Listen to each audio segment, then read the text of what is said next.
Allez, salut les gars, comment vous allez? J'espère que vous allez bien, sinon je vais très bien. Aujourd'hui, j'ai décidé de vous faire un petit tuto pour vous montrer comment configurer et utiliser pipenv. Qu'est-ce que pipenv? En fait, pipenv est un package de Python qu'on utilise pour mettre en place un environnement virtuel.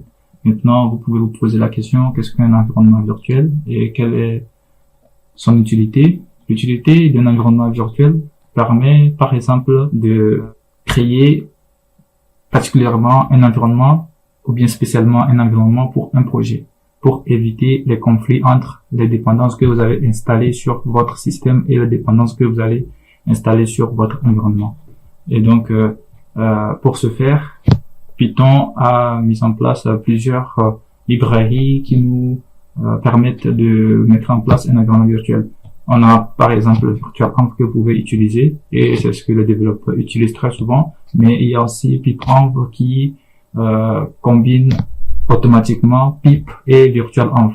Donc avec pipenv, ça résout grandement les problèmes de par exemple vous allez par exemple utiliser pip pour installer virtualenv, après vous allez utiliser virtualenv pour créer l'environnement, etc. Et cela résout le problème là.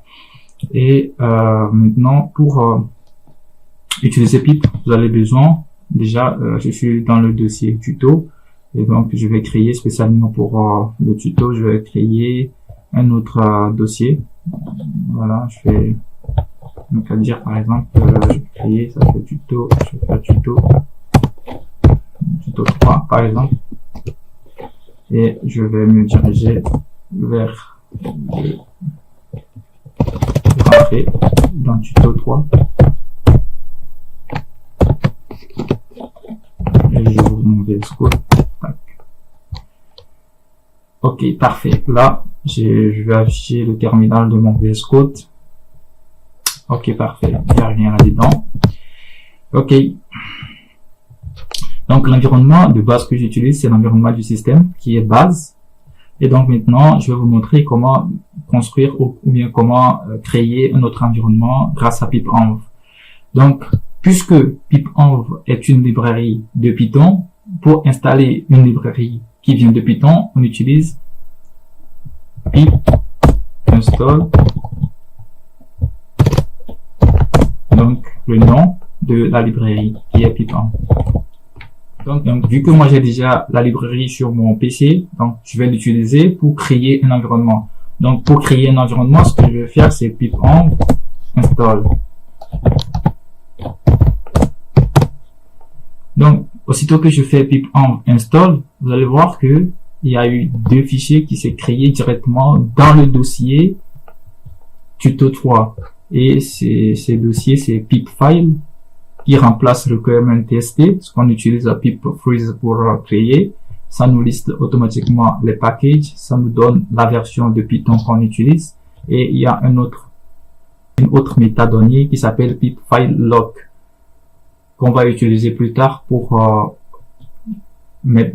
créer le fichier requirements.txt. Donc maintenant, sans plus tarder, ce qu'on va faire, c'est que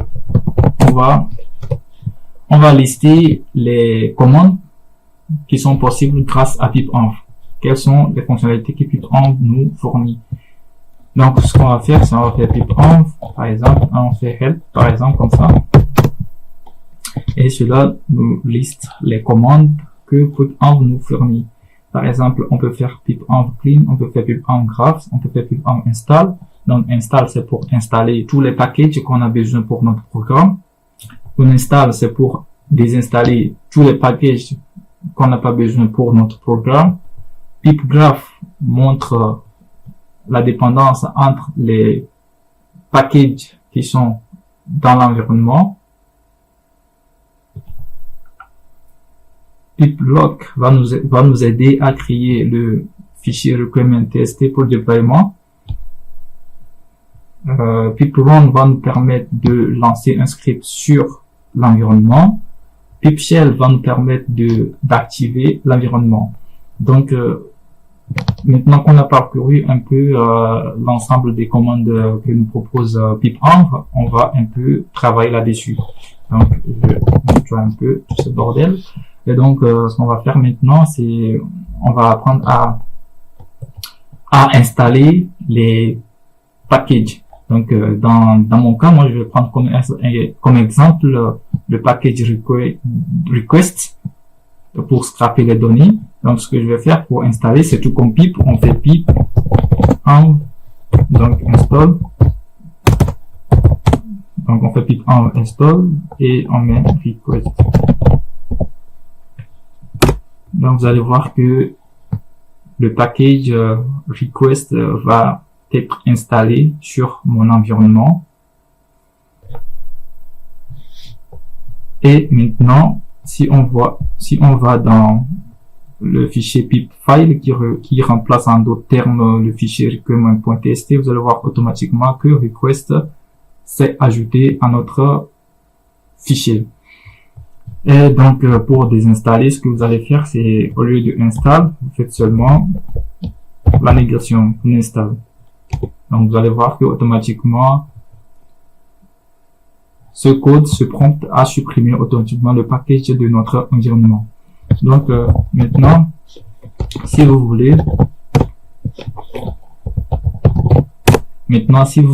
activer l'environnement, ce que vous allez faire, c'est vous faites pip env shell. Et vous allez voir que automatiquement, l'environnement a été activé. Et si vous voulez désactiver, vous faites seulement exit. Et vous allez voir que je suis revenu sur l'environnement de mon système. Maintenant, je vais vous apprendre aussi à utiliser d'autres types de commandes. Par exemple, si je me reconnecte à mon environnement avec pipenv shell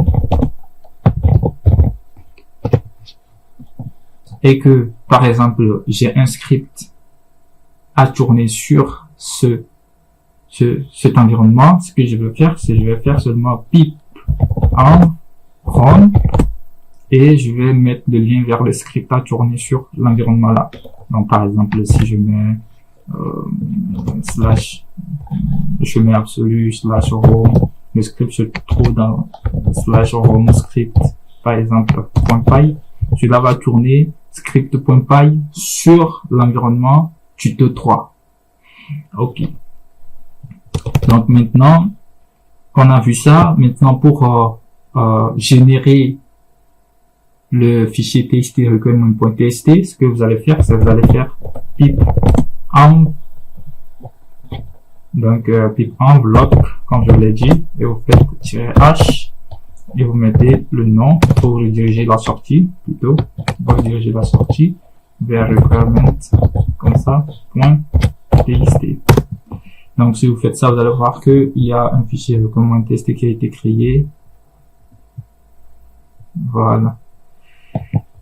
Et donc maintenant, si vous vouliez supprimer l'environnement, vous faites seulement pip env -rm et cela va automatiquement supprimer l'environnement pour vous. Et après, vous pouvez supprimer le dossier. Ok. Donc voilà en gros ce que j'ai à vous montrer concernant pipenv. Pas besoin maintenant de se casser la tête pour dire que ok, je vais utiliser Conda ou bien je vais utiliser virtualenv. Avec pipenv, vous avez tout. En tant que data scientist, je pense que c'est très conseillé d'utiliser pipenv. Donc sur ce, on se dit à très bientôt. Ciao.